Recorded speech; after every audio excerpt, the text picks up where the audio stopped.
Good evening, everyone. Welcome to Virtual HQ.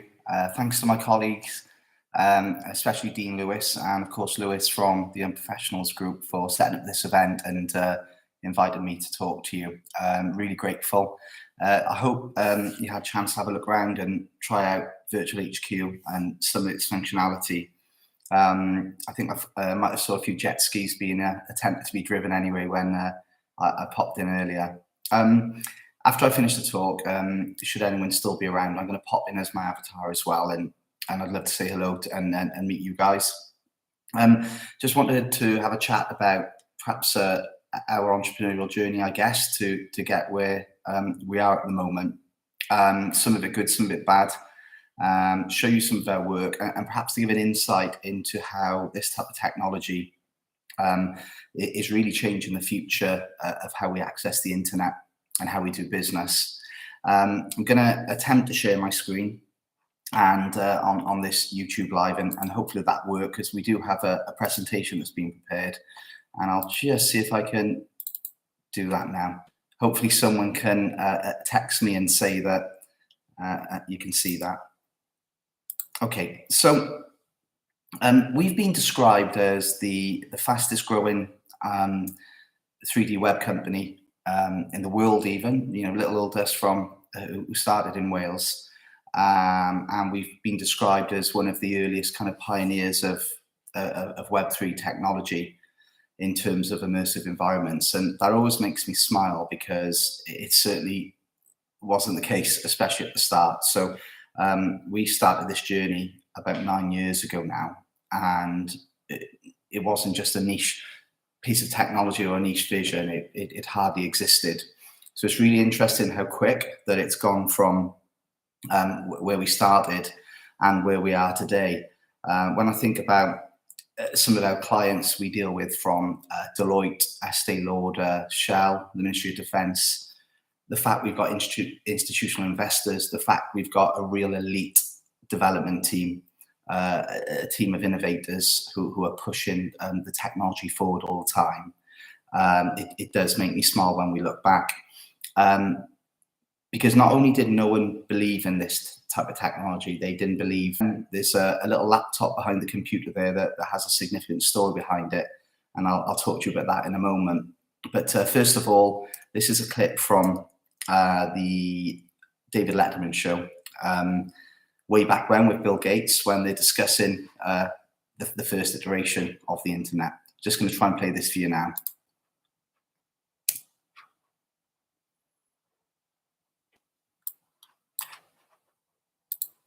But I think about this, and what about this internet thing? Do you know anything about that? Sure. What the hell is that exactly? Well, it's become a place where people are publishing information. I've just had a message to say screen share has popped off, so I'm going to try and do that again. A couple of quick technical difficulties. Hopefully we'll come on now, and hopefully someone will text me to tell me we're back. So this is, as I said, a clip from the Letterman show with Bill Gates, where they were discussing the original onset of the internet, and I think it's quite prescient in terms of some of the disbelief almost that we faced with the onset of Web3. But I think about this, and what about this internet thing? Do you know anything about that? Sure. What the hell is that exactly? Well, it's become a place where people are publishing information. Right. So everybody can have their own homepage. Companies are there, the latest information. It's wild what's going on. You can send electronic mail to people. It is the big new thing. Yeah, but it's easy to criticize something you don't fully understand, which is my position here. Go ahead. But I can remember a couple of months ago, there was like a big breakthrough announcement that on the internet or on some computer deal, they were going to broadcast a baseball game. You could listen to a baseball game on your computer. And I just thought to myself, does radio ring a bell? You know what I mean? There's a difference. There is a difference. It's not a huge difference. What is the difference? You can listen to the baseball game whenever you want. Right. Too. Oh, I see. So it's stored in one of your memory deals. Exactly. And then you can That's come the back a year RAM thing later. we talked about earlier. Yeah. Do tape recorders ring a bell? Yeah, Ozum uses a stat clip, and it does feel very kind of commensurate to some of the, as I said, the disbelief in the onset of Web3. But this is a technology that is happening. It's happening now, and the growth of it is unbelievable. And it takes me back to our original office here in the laptop. We struggled so much at the beginning, Jen and I. We had no customers. We had an MVP with a bit of code. We needed more money to get it working, and we couldn't get any investment. We remortgaged houses, took out loans, family and friends, everything to keep the vision going. But we really struggled, and it got to the point where we thought that we might not be able to get it to market. It seemed to be impossible.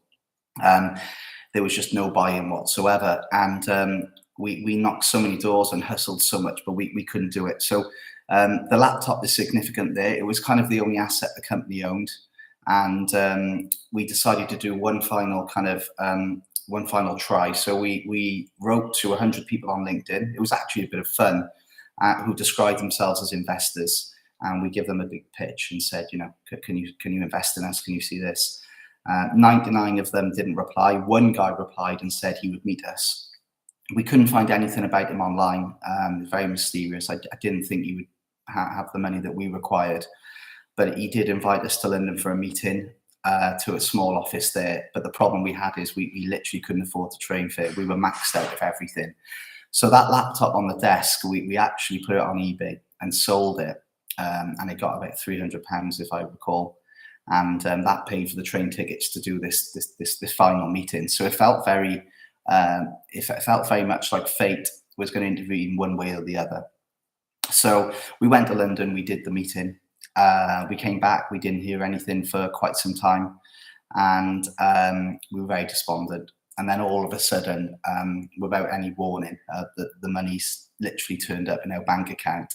And it turned out the mysterious guy in London, who was, you know, very incognito, was part of a billionaire family from Ireland who owned stores, and he had the vision to believe in us and to really set us on our way. So talking a bit about the good, the bad, and the ugly, you know, they were some of the bad times. I see where we are now, and I see parallels in that journey, because we have turned around and grown so quickly, but that's because the industry is in the onset of it, this technology is. So I wanted now to show you some of our work, talk a little bit about technology, and show you a bit of a show reel of some of the things we did in 2024. I think one thing to point out, you're all in this virtual space at the moment.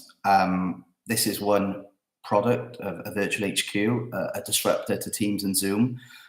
You know, the notion that you feel connected with your peers, even as an avatar. When the laptop goes down on a Zoom call, you're disconnected immediately. In these virtual worlds, you still see your colleague walk off, and it's very interesting for the human psyche. Which brings me on to the question: what is the metaverse? You know, Web3. It kind of evokes images, dystopian futures, people running around with headsets and that type of thing. But for us, it's a bit more simple. It's literally making the web more immersive, and it makes sense. And we'll talk a bit about the move from Web 1 to Web 3. But at its heart of this type of technology is human connection. If you think that from the onset of civilization, humans are wired to be connected and be together, and then when humans congregate, markets form, they buy and sell to each other. And then all of a sudden, a huge part of everyone's lives comes around 30 years ago, where we're expected to use the internet with it, which is a 2D thing. You're on your own looking at a screen. You're not connected to anyone. It just seems to go against human nature. So I think the idea of Web3 or the 3D web is just bringing people together on the internet, but affecting every single thing we do, not just socially, but for B2B, the way we shop, the way we do business, the way we talk to each other. And it's not just retail. Some of our stuff I'm going to show you now will be the obvious, you know, online shopping, but doing it as avatars, virtual try-ons, going shopping with friends, that type of thing. It's not just that, it's everything. So it's predicted that by 2029, more than half the world are going to be accessing the world using the internet, using 3D websites. I know there's some professional services guests here tonight, and even services websites will be so much more immersive Web3. And even now, you can do this. If you think that if you go on an About Us page, it's very sterile. There'll be photographs. It'll have a bio. What's possible now, not in the future now, is you can go into a virtual office and have a meaningful conversation with an AI-generated photorealistic avatar of a solicitor or financial advisor, and do an initial inquiry and talk to them, rather than just read their bio and email. Can someone give me a call? It's so efficient. It cuts down on so many layers before we get to transact business, and of course, much more richer experience. Okay, so a few stats around the usage of the internet and Web3 itself. Some lovely retro pictures there of Web 1. I certainly had a computer like that, and all the difficulties in logging in and everything else. This kind of next slide kind of gives you a really neat way of describing the move from Web 1 to Web 3. So Web 1 was a read-only internet where you could only consume information, you couldn't contribute, and the mouse acted as that gateway to content. And then Web 2, I love that, our fingers are the gateway to content, but Web 2 then moved on from Web 1 in terms of allowing people to contribute to the internet, to self-publish, and all the amazing social media channels and the marketplaces that came with that. And then Web 3, kind of bringing them both together, but adding this virtual reality theme, using your avatars as the gateway to content, but allowing people to be together, to read, write, and experience together on a normal website in a normal web browser. Our technology is still unique in a few ways. I remember when Jen and I first met Luke Smith, our Chief Technology Officer, and probably asked him to achieve the impossible. We were building virtual showrooms. We were the first to build a virtual showroom for the fashion industry, for the trade, where brands and buyers could, make assortments and selections and buy their stock and their collections for their stores. And they needed photorealistic graphics, which is obvious, to represent their brands. And that was possible, but with heavy downloads, downloading heavy apps which your company firewall didn't like, or having really powerful graphics cards on your computer. And we asked Luke really to achieve the impossible. How do we get the photorealistic graphics but render them in a web browser, so the user, because they're used to accessing the internet by searching Google or www. How do you render those graphics in a browser in real time and allow people to communicate in real time? And we achieved that over a number of years of superb software engineering and software architecture. So that still today is one of our kind of USPs, that ability to have photorealistic graphics, because we feel to keep that deep-rooted immersion, but that is key. So at the moment, there's people who can do great graphics, but it normally comes with a download or an app. There's people that can run stuff in the web, but the graphics can be very stylized, and we've managed to convert the two, and it's enabled us to create some truly special work. And there's endless possibilities. As I say, celebrity partnerships there is interesting. AI generated realistic avatars of influencers, taking you shopping and things like that. And I think if you think about the underlying technology, which is essentially the technology that drives video gaming, but applying that into the internet or B2B, in gaming, you can move things around, you can fly, you can drive, you can do anything. This means that people can customize these virtual spaces within Web3 and collaborate together to do that. And that's when it becomes really interesting, we think. Okay, so we can send this, by the way, to anyone who wants this presentation. I won't go through it all in detail, but there's some really good stuff in here and some really good stats. And yeah, the fact that we've come full circle to have customers like the ones you see here is pretty special for us, particularly when I think back 8 years ago, where as I said, no one believed in it, no one would even talk to us, but we brought the product to market against the odds, and then we managed to secure such amazing customers like the ones you see here. most of the customers you see here, we build bespoke Web3 projects for.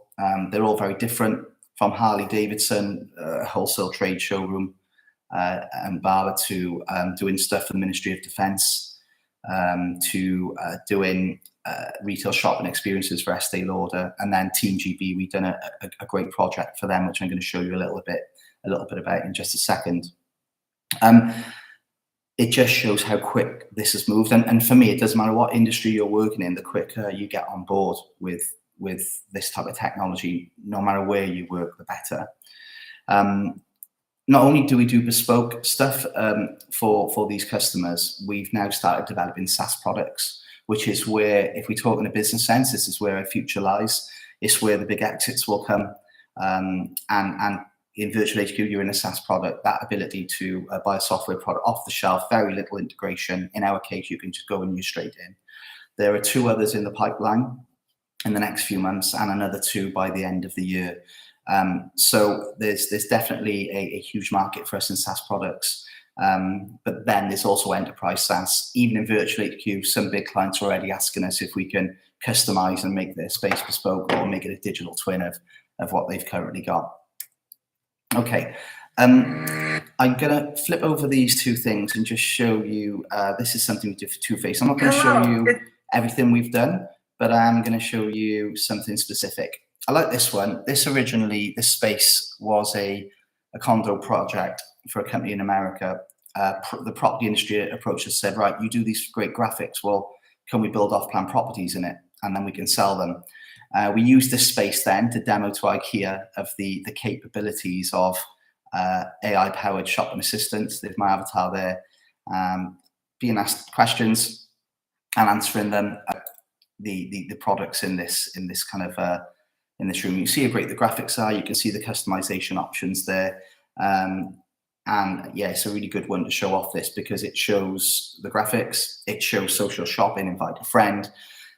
Some of the stats around this is really compelling. Basket sizes, the amount of people who check out, the amount of, obviously engagement is always going to be higher than a normal website.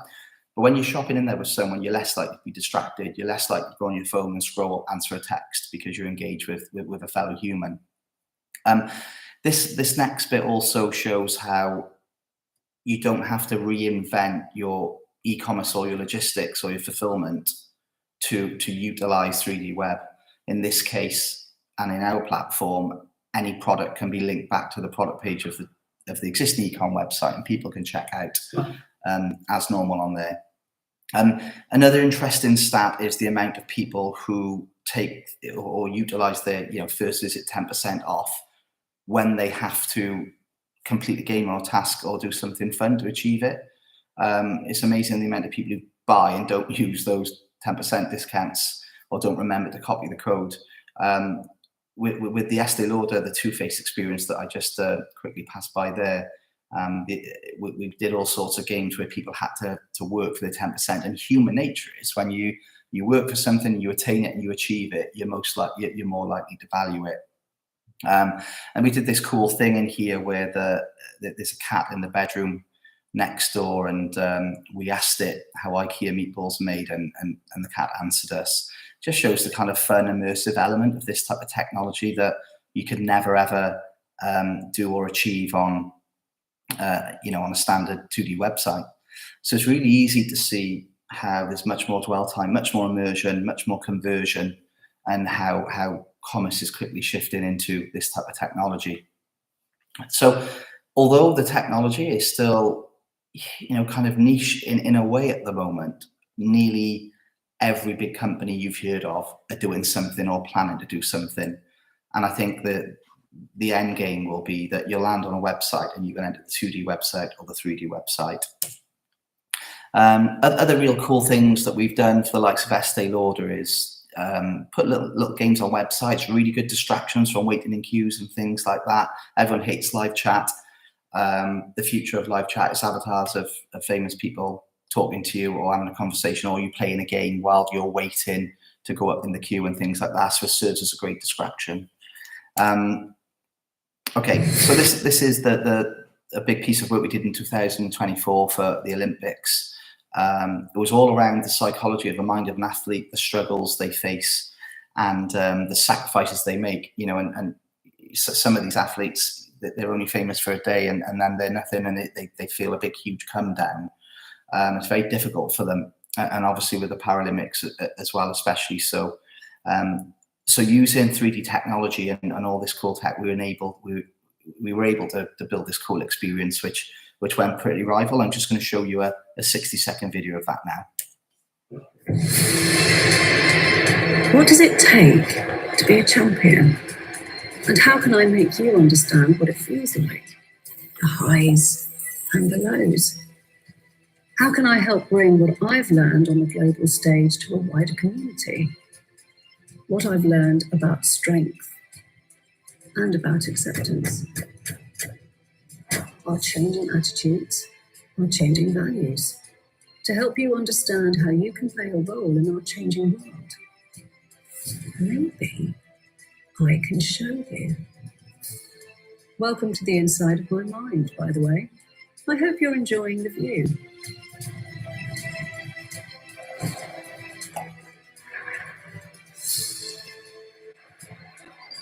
Welcome to Mindscape.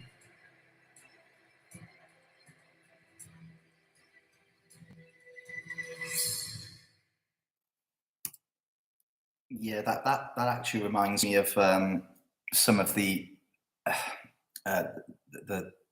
excellent kind of achievements of last year. Becoming an alliance partner of Deloitte. You see me there speaking at an economist event with Lisa Smith of Deloitte, and there's Jen and I on TV and at all sorts of events. And again, you pinch yourself really when you think back when we couldn't get a customer or we couldn't get an investor. And I think just again to reiterate that it moves so fast for us because this tech is the future.